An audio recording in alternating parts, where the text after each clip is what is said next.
Hi, welcome to our second video in the series How to Make a Video Game with the game Spirit Heroes. So today I'd like to talk to you a little bit about a thing in video games called assets. Assets are the cool stuff that you kind of see, the graphics, the sounds, the music, all that kind of stuff that you can kind of see and almost feel in the game, the animations and things like that. These are all called assets.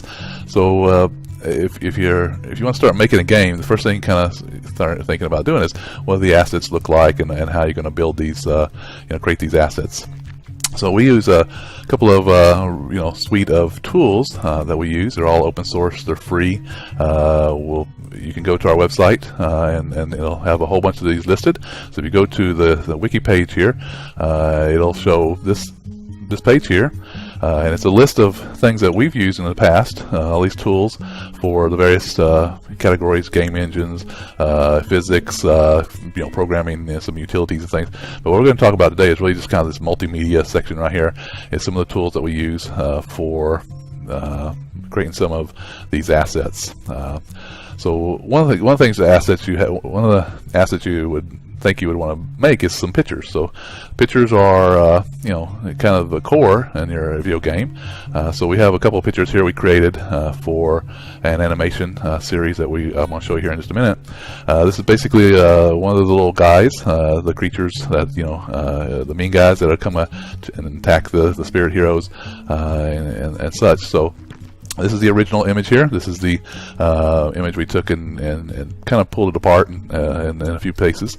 This is a program called GIMP. GIMP is very similar to like Photoshop and some of the other image editors out there. It has a lot of little buttons, and you use all kinds of stuff you can do in here. It's not really the most intuitive application, but it's very capable of doing a lot of stuff. So what we did here with this animation, we just took this animation and made this one side by side. If you look at them, you can say, look at his feet down here. His feet are looking straight down. In this next picture, the feet are kind of onto the side. You have his arms are kind of out to the side. These are up, flapping up in the air. Then you have his antenna, and it kind of moved up a little bit, and then his wings kind of went up as well, and that kind of thing. So if we take these two pictures and just, the old way of doing animations way back when was just taking a piece of paper and flipping through it. So this is really the modern way of doing animation, is where you just take this image and then right behind it show this image, and then back and forth to these images. So we use this tool, like I said, GIMP. You can download it from the website to make the actual images themselves. You have to be a little bit artistic, but the tool's there for you to create that.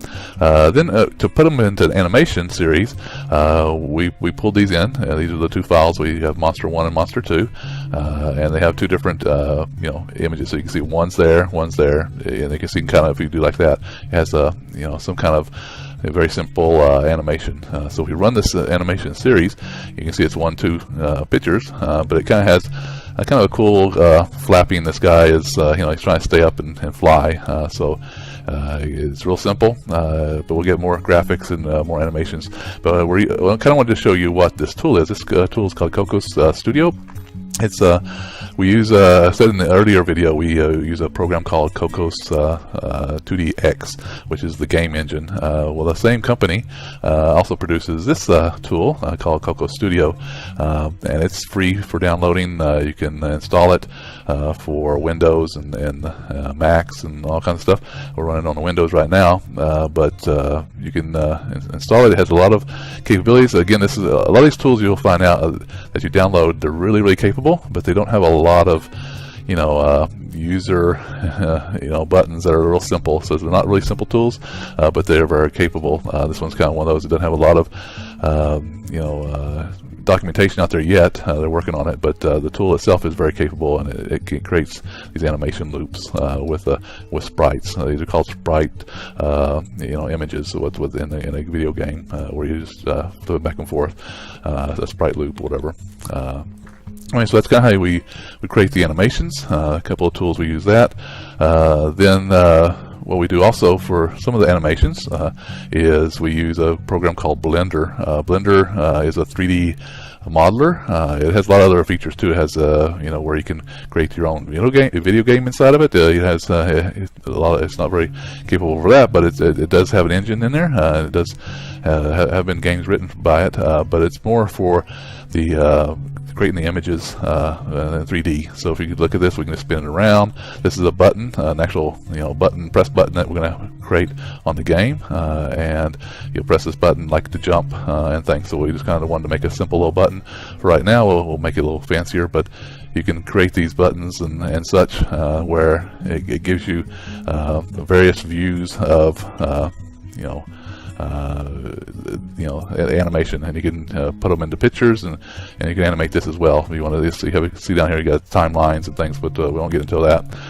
But this is another tool we use. It's very capable. We actually used this Blender tool. I'm not bringing up the actual image, the actual component of it, but let's see if we have one of the images here. Okay, this image right here was written. This was done in Blender as well. It's a 3D model of the level 1, first level that we're going to play with the game. If you look at if you read the book, the first book, it's all taking place inside of kind of a woods area and that kind of thing. So this is the woods area in the game. The second book has a little bit of a house and where the kids are playing at and things. So I kind of threw this in here to kind of bridge the gap between the two layers, and this is just the front end image. We have a couple more images with the cloud in the back. So this is where we have the sprite, we'll have it where it's a parallax scroller, where you'll have the clouds in the background moving at different speeds versus the front end type thing. So it gives it kind of a 3D animation in a 2D game. So this game's going to really be, this is the model or the picture for the level 1, but what you would really see in the game, if you actually play it, I'm just going to bring it up here, it's going to be kind of similar. It's going to be zoomed in the game, and you're going to be playing this and you'll be scrolling along. It's kind of a very crude way of showing the animation of the parallax scroller, but this is what the concept is at this point, to kind of scroll through. The little characters will be walking, then they may want to climb up the tree and in the tree house and move along. So but you won't see the whole thing. You're just going to see a portion of it. Really just something like that, probably similar would be what you'll see on the game. It gives it more of a it's a huge type of world out there. It kind of gives that feel when you're only seeing really just one picture of a bigger picture. So that's kind of how some of the things we're going to talk about, the assets and some of the images. We also use this program right here a little bit for when we create the videos. So when we create a video, like I'm going to create this video here myself, I actually use Handbrake to export it out into the right formats, but we use this actually in the games as well. Well, we can create an iPad format, iPhone format, and that kind of thing. So this is, since we're having an Apple product that we're going to be creating for iPhones and iPads, this is a nice tool that just takes your videos and converts them into the right formats and does a lot of that complicated stuff behind the scenes for cropping and that kind of stuff to do that. So another thing we have is audio. This is the sounds in our game. So you can have both sounds and music. So this is one of the sounds in the game. This is going to be the button I showed you. We're going to have a click button. So if I play this little music, this little button here, I don't know if you can hear that on the recording, but it's a little click sound, and that's I can't remember where I got this. I got this. I think I clicked something like it's a couple of years ago. I did this one, but I think I snapped my fingers, and that was what this came out to be from that click sound. I think that's what it was. But it's a good button press sound that we have in our library. Another one is music. So this music is a music track that we got from a website. I'll show you the website here. But this is going to be the soundtrack. I'm not sure how it's going to sound on the recorded here, but it's double looping. But anyway, so this is kind of the soundtrack. It's going to be kind of a little bit mysterious in the background as the kids are moving along on this. This right here. It gives you a little bit of feel for it's kind of creepy. creepy. It's not at all scary. At the same time, you know, it's kind of interesting sound of music for them to, you know, and all of a sudden something jumps out at them and scares them to death. You know, we don't want to do too bad. It's going to be little kids, but it'll be kind of at least something that's going to be, you know, neat to do. Okay, so that sound itself actually came from this site here. This is a guy's named Jason Saw. He created this site called Audionautics, and it's an excellent site if you ever need to get some audio tracks for music in your games.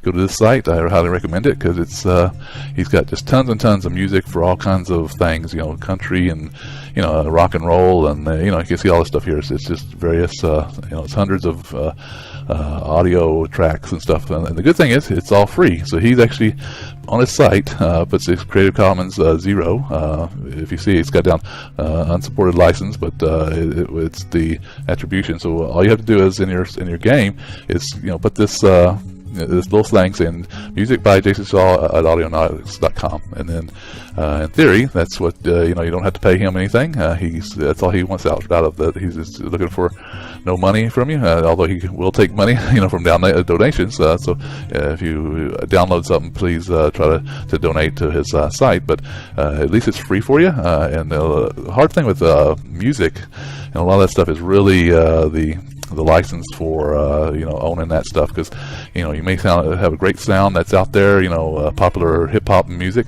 and you want to use that in your video game. I would recommend not doing that, because you can get in some really bad problems with your with legal problems with you know, because you don't own the song, and you put it in the song and start selling it, you're going to get in trouble, and you know, you don't want to go there. But this guy, it's Jason Saw, is giving this away free, and it's really high quality stuff. So we'll recommend his site. Okay, so I think that's about all I wanted to show you. It's really just a high level of some of the assets, what we call it, in our video games, and kind of some of the tools that we use. There's a whole bunch of other tools we'll kind of get introduced to you as we go along, but this is just the kind of the very basics set of tools to create the assets in the game, and kind of give you a little bit of taste of where we're heading with the game. We kind of started off with some pictures and levels and things like that, some basic animations. So anyway, that's all I wanted to show you today. So thanks for joining me, and we will be having a whole bunch more series here in a short time. So thank you for joining, and have a good day. Talk to you later. Bye.